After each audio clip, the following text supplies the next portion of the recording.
Very good morning to all. Hope you all are well at your home. Beta, please don't go outside and take care of yourself. Yes, very good morning everyone. So today we are starting the topic ratio and proportion. First of all, I am telling you what is ratio. So ratio we use to compare two quantities. Why we use ratio? To compare two quantities, okay? But that two quantities or that two number must be of the same kind and same unit. For example, if I am comparing my weight with Chitrakshi's marks, so it will be wrong. It is not a part of ratio, fine? So ratios must be of same kind. I can compare my weight with Chitrakshi's weight, but not with the marks.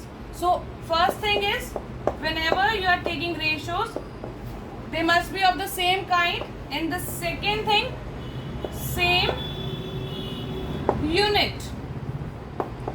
Suppose I am comparing my and Chitrakshi's weight. I am taking my weight in kgs and Chitrakshi's weight in gram. So that will be also wrong.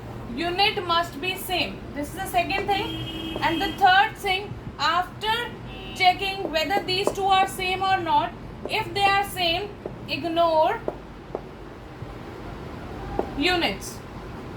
In ratios, we never use units. Okay. Now, what is the symbol for ratio? Symbol for ratio is this, two dots. And how to read it? We read it as is 2. For example, 4:3 is read as 4:3. Okay? 4:3 is read as 4:3. And why we use ratio? We use ratio to compare two quantities of same kind. Fine? I am repeating. We use ratio to compare two quantities of same kind. Next thing, ratio is denoted by the symbol this and is read as is 2. 4:3. Next is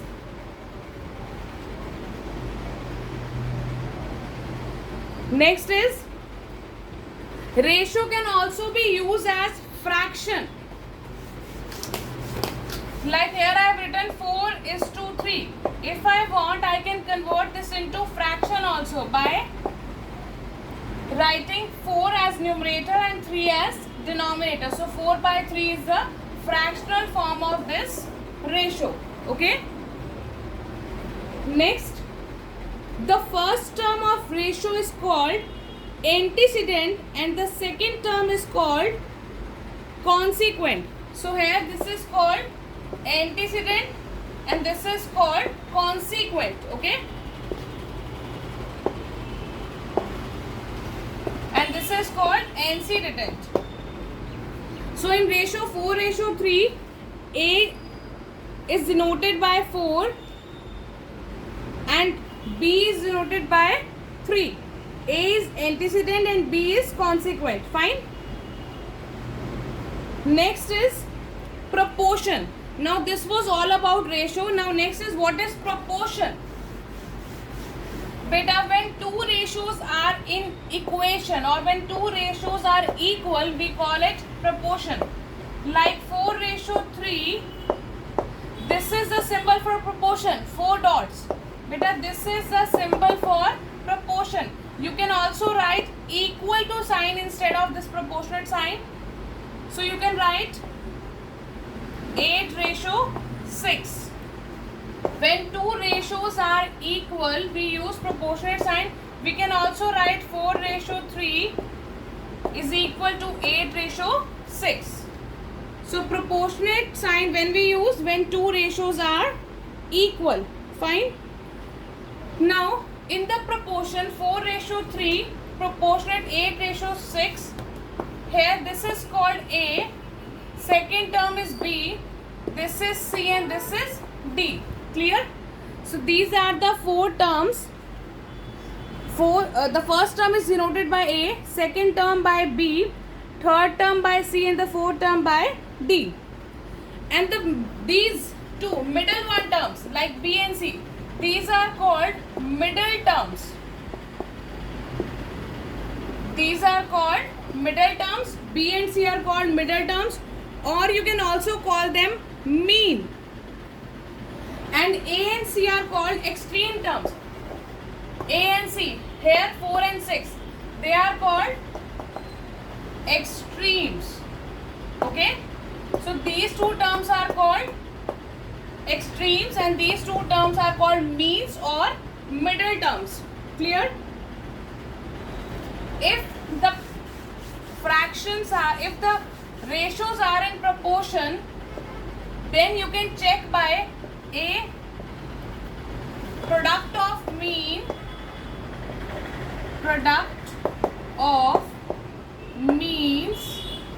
is equal to product of extremes. Beta, when product of means is equal to product of extreme, then you can say the ratios are in proportion. So what are the mean terms? B and C. What are the extreme terms? A and D. Product means multiply. You can also say B multiply C is equal to A multiply D. Whenever the ratios are in proportion, B multiply C will always be equal to A multiply D. A is the first term, B second term, C third term, and the fourth one is D. Fine. So if you want to check whether the ratios are in proportion or not, you will check BC is equal to AD or not. Fine. The next thing is continued proportion.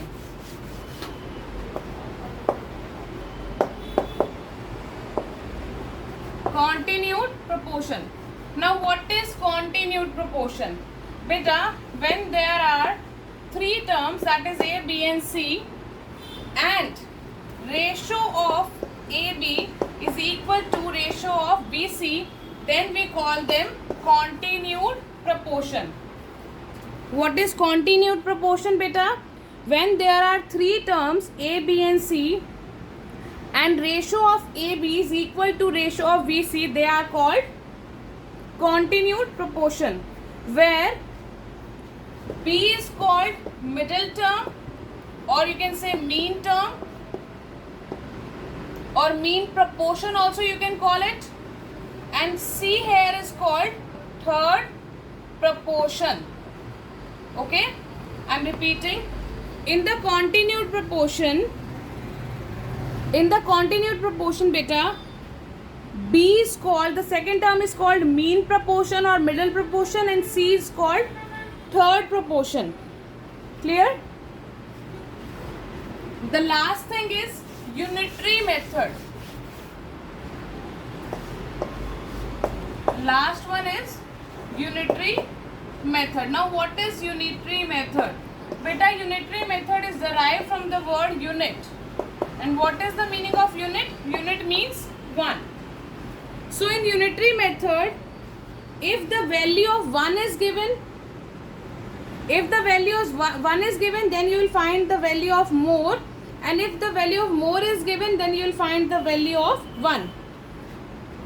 So to get more, we multiply, and to get less, we divide.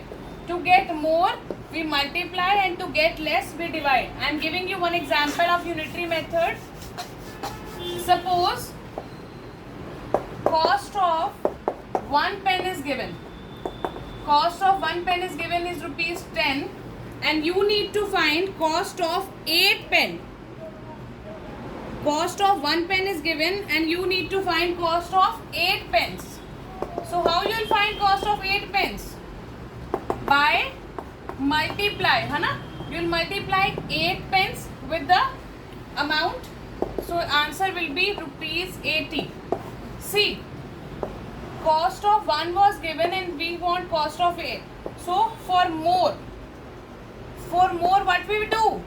For more we multiply, and to find less we divide.